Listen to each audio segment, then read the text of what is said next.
On refait la télé numéro 5 et premier numéro de l'année 2015. Océane, bonsoir. Bonsoir, bonsoir à tous. Ce soir, on va commencer avec des sujets brûlants comme celui des chaînes d'info, comment elles ont réellement traité les attentats qui ont eu lieu il y a quelques jours sur Charlie Hebdo. On parlera aussi des nombreux changements de programmation de la chaîne Énergie 12. Est-ce que Énergie 12 cherche à prendre un nouveau virage sur la télévision? Est-ce qu'elle essaye un petit peu d'écarter la télé-réalité? Océane nous donnera son avis là-dessus. Et puis on parlera aussi du retour de Marc-Olivier Fogiel qui revient sur France 3 en prime time dans une nouvelle version de l'émission Le Divan, une émission culte des années 80 qui était animée et lancée par Henri Chafier à l'époque.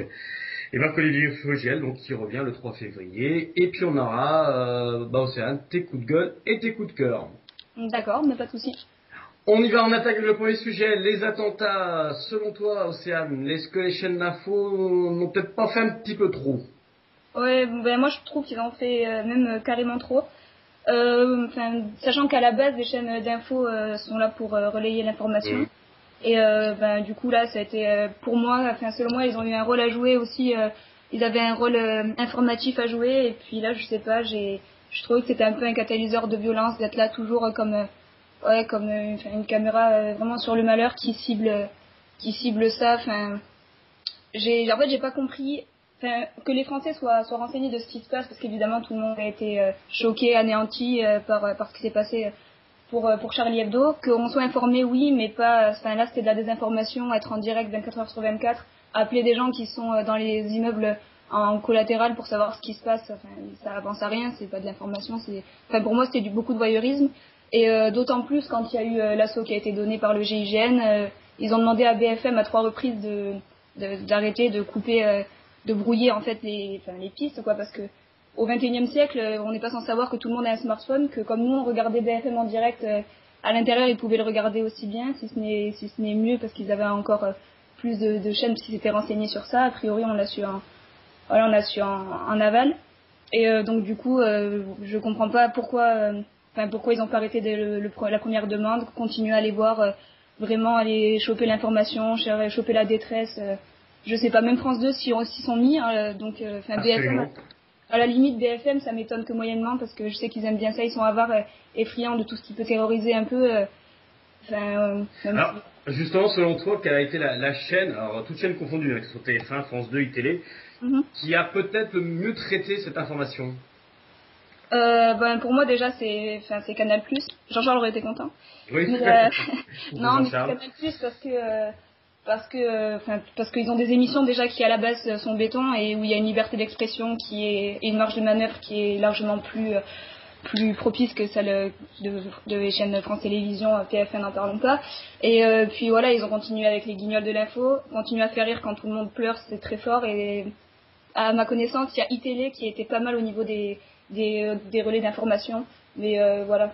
Mais c'est avec le groupe Canal+, et Canal+, qui a été vraiment très très, pour moi très très efficace, et même le grand journal, le petit journal, même si tout le monde était tétanisé, ils ont réussi à passer au-dessus selon moi, et voilà, nous faire rire. Moi ils m'ont fait rire le soir même des attentats, ce qui était vraiment pas gagné. Donc, Alors voilà. Surtout que c'est quand même pas la première fois que ce genre de choses arrive avec les chaînes d'info. On avait connu ça à l'époque avec l'affaire Mera. On avait eu ça aussi, rappelle-toi, avec l'accouchement de Carla. Avec Carla, absolument, où on voyait le journaliste avec son micro planté devant l'entrée de la clinique. Est-ce qu'il se passe quelque chose? Bah non, il se passe rien. On a eu un petit peu ça sur BFM. Moi, j'ai vu quelques images par-ci par-là où on voyait en effet le journaliste en plein milieu d'un champ ou au bord de la route, et qui disait alors vous voyez, ça se passe, la prise d'otage se passe au fond derrière la montagne derrière. On voyait rien, absolument rien. Donc c'est vraiment, oui, c'est vrai que c'est un petit peu, c'est ridicule, quoi. À l'antenne, c'est complètement ridicule. Oui, et puis voilà, c'est inutile. Après des événements comme ça, c'est ça. C'est quelque chose de plus jouissif à la base déjà qu'une prise d'otage, mais c'est aussi peu. Je trouve que c'est aussi peu utile. Et vraiment, je pense que même les radios, pas que les chaînes de télé, les radios ont joué un rôle là-dedans. Ils jouent toujours un rôle de toute façon informatif. Et pour moi, la plupart des chaînes, pour pas dire toutes, non mais vraiment la grande majorité, jusqu'à ce que ce soit France 2, une chaîne nationale, la deuxième chaîne française qui plonge là-dedans, j'ai trouvé ça triste en fait. Alors maintenant, est-ce que le CSA va sanctionner ces chaînes-là? Ce qui n'est pas sûr, puisque ils estiment quand même que le travail des journalistes a été fait et a été quand même bien relayé et bien fait. Après, il y a eu des petits dérapages.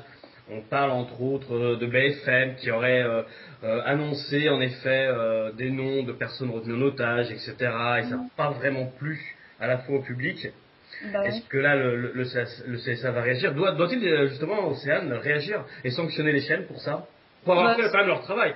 Ils ont fait leur travail, il faut quand même aussi oui, le reconnaître. ben, pour moi, ils ont fait partiellement leur travail. Enfin, c'est-à-dire que oui, ils ont fait leur travail, ils ont un rôle d'information, comme j'ai dit, mais ça s'arrête. Le rôle du journaliste est de documenter, d'apporter ouais, des informations, et aucunement de jouer avec la misère sociale. Là, c'est clairement ce qui s'est passé. C'était aller trop loin. En fait, il y a des limites. Je pense qu'évidemment, il fallait filmer, il fallait être sur les lieux. C'est leur boulot, c'est leur job.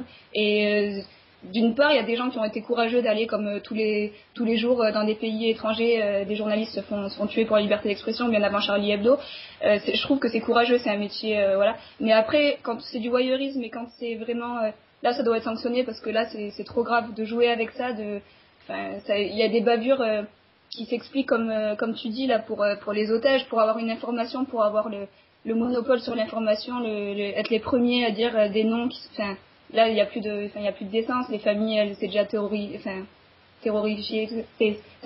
servait à rien. C'était pas utile. Enfin, moi, j'ai regardé 3 minutes en direct et j'ai vu ça et je me suis demandé en fait, je me suis dit que c'était encore pire que ce que je pensais parce que même les gens qui étaient censés être du côté du peuple français et les aider et pas les rassurer parce que c'était grave, mais enfin, ils participaient à ça d'une manière voilà, donc moi je pense que c'est sanctionnable. Enfin, si c'était moi, je sanctionnerais ces chaînes-là, mais je pense que ça sera pas fait. Enfin, j'en suis presque sûre. Et c'est toujours pareil, ils sont aussi un petit peu à la recherche du scoop aussi, Ouais. de l'image, voilà, qui va permettre d'apporter un scoop en plus en direct, quoi.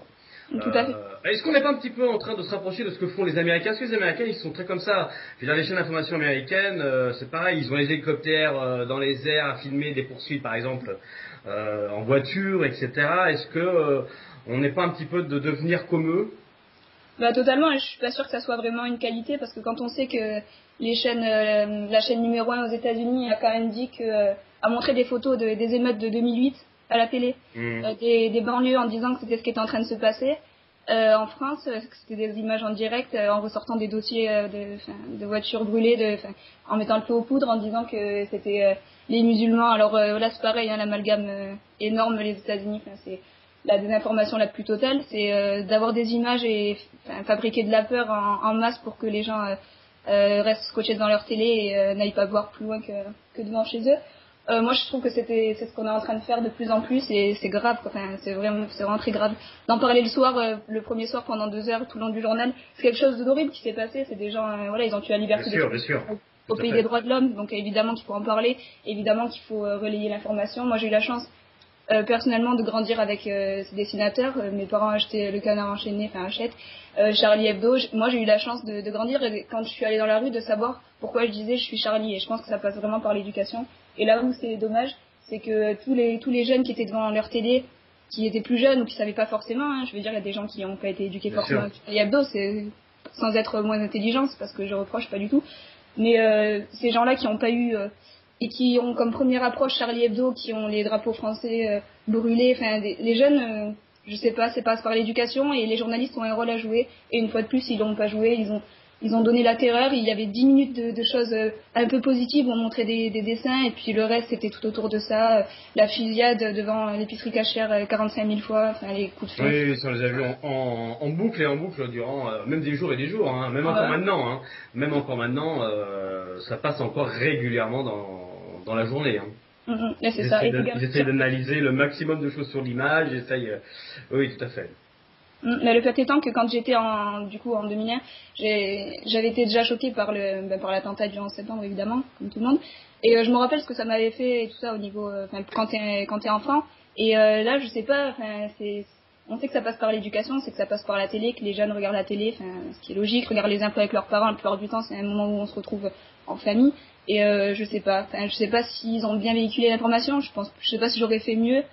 Mais je sais pas, je trouve qu'il y a eu un manquement sur ce côté-là, je sais pas, quelque chose, une responsabilité qui a pas été vraiment prise en compte par les chaînes françaises, selon moi.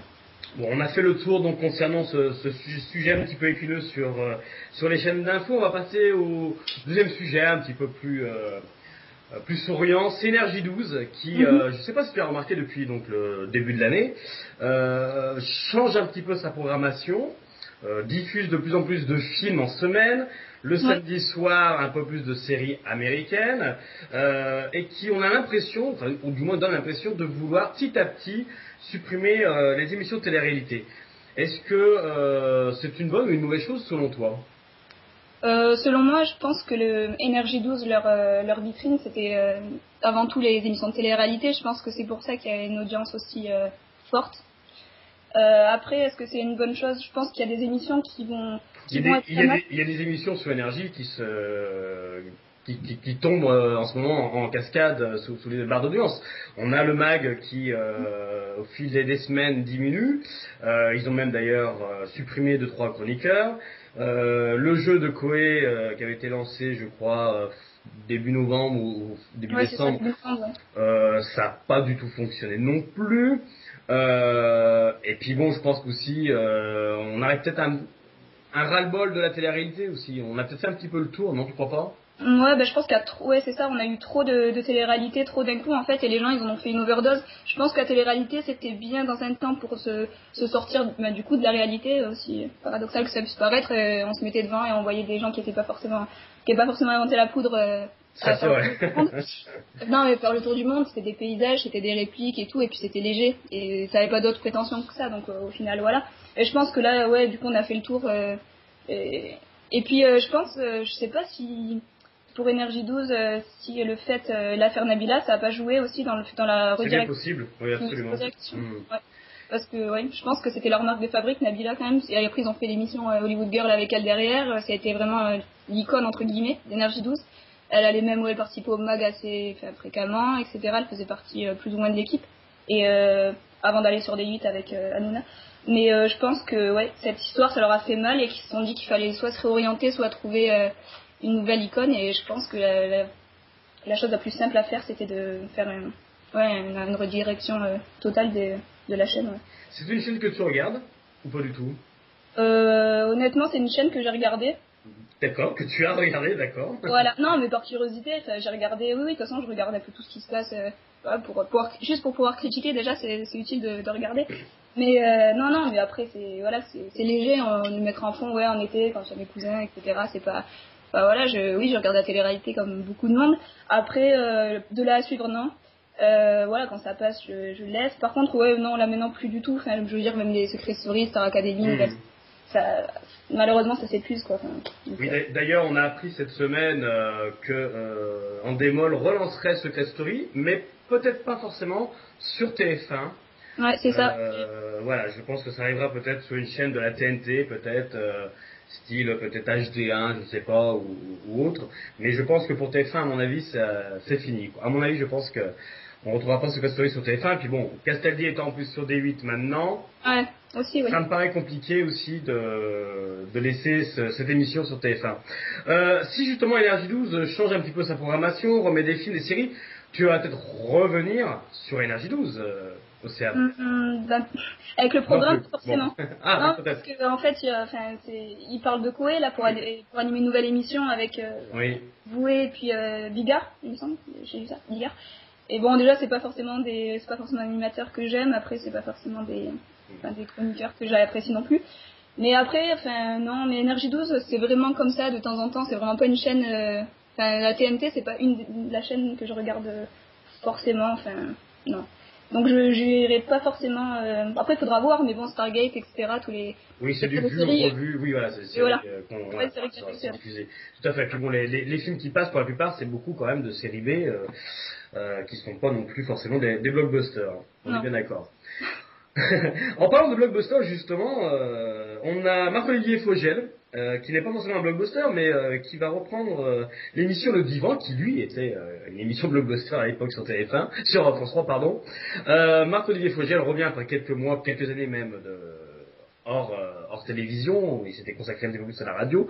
Le Divan, est-ce que ça te parle déjà, Océane? C'est peut-être forcément une émission que tu as connue. Non, pas du tout. Voilà. On te dit, voilà, Marc-Olivier Fogiel va animer Le Divan. Ça commence le 3 février sur France 3 à 20h50. Le divan, pour expliquer un petit peu aux gens qui connaissent pas, c'est simplement une personnalité qui va s'installer un petit peu comme chez un psychiatre, qui va s'installer sur un divan et qui va un petit peu raconter sa vie, répondre aux questions de l'animateur, etc., tout en faisant la promo.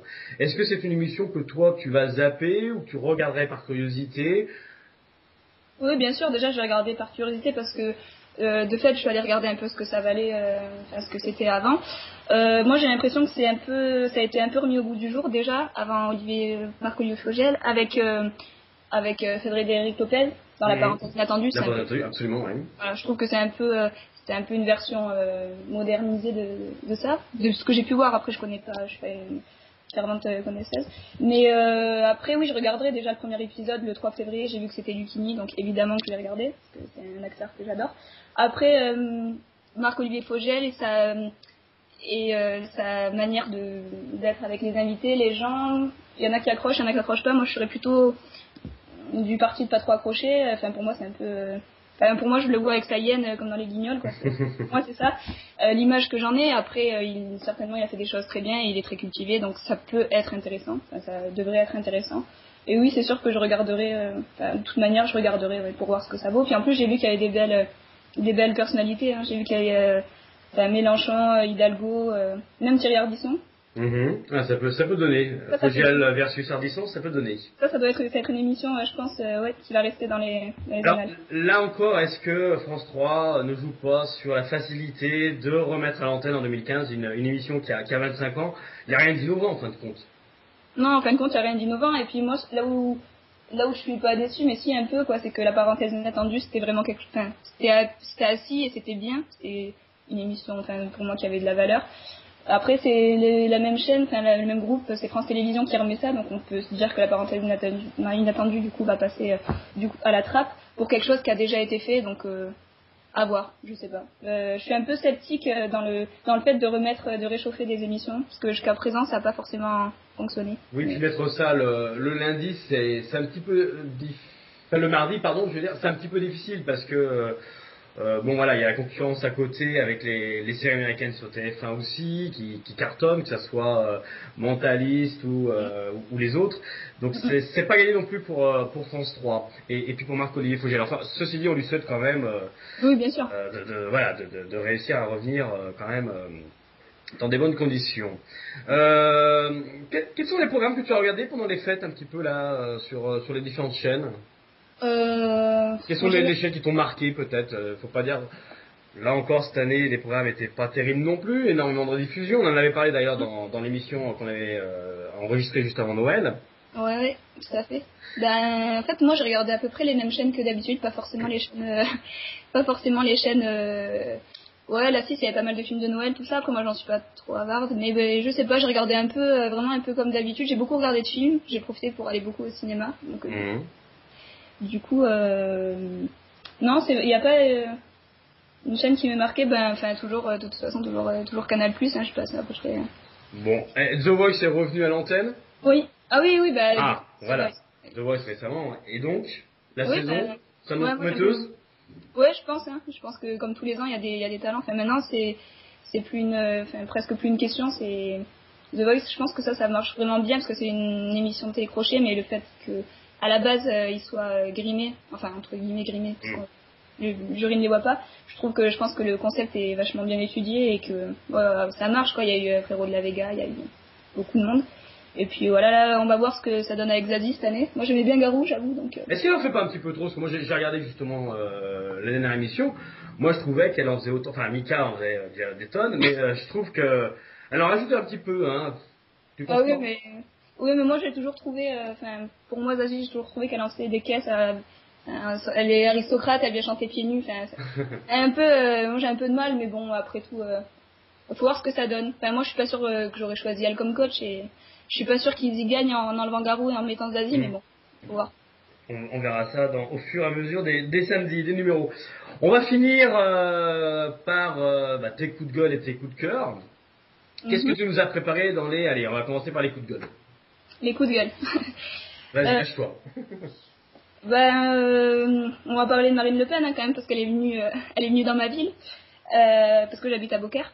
D'accord. Bon. Et donc voilà, je voulais juste souligner le fait de se servir d'un attentat pour faire de la propagande politique. Je trouve que c'est très fort. Voilà. Du coup, j'en dirai pas plus parce que ça suffit à... Ceci dit, Valls et Hollande un petit peu, parce que ces derniers jours, ils n'ont jamais eu autant de points que depuis qu'ils sont au oui, non, mais je parle au niveau de Marine Le Pen parce que je trouve qu'elle a fait ça pendant la marche républicaine et que c'était d'autant plus fort. Mais oui, mais Hollande Enfin, c'est triste à dire, il faudrait pas le dire comme ça, mais du coup a bien joué son coup, vu qu'il après il est resté dans les sondages, donc c'est ce qu'attendait le plus. Le malheur des uns fait le bonheur des autres, malheureusement, quoi. Malheureusement, ouais. Voilà. Bon, ça ne devrait pas durer, je pense. Ça, il va vite redescendre de son piédestal. Mais bon, c'est vrai que pour l'instant, voilà.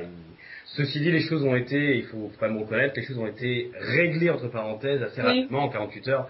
Donc ils ont été très très efficaces. Ça on peut pas enlever. On peut pas l'enlever là-dessus, voilà. Voilà, c'est pour ça que je mets pas. Même chose du côté de Cazeneuve, voilà, ils ont été, voilà. Voilà, mais c'est pour ça que je mets pas Hollande dans le même sac entre guillemets que Marine, puisque lui il a fait quelque chose de, enfin c'était des dommages collatéraux entre guillemets, et lui il a sur le coup essayé de gérer ce qu'il devait gérer comme il pouvait le gérer. Après que les gens aient eu confiance en lui et qu'il ait gagné évidemment ça lui fait plaisir, je pense, mais je pense que c'était pas non plus, j'espère en tout cas que c'était pas son but premier, sinon c'est voilà.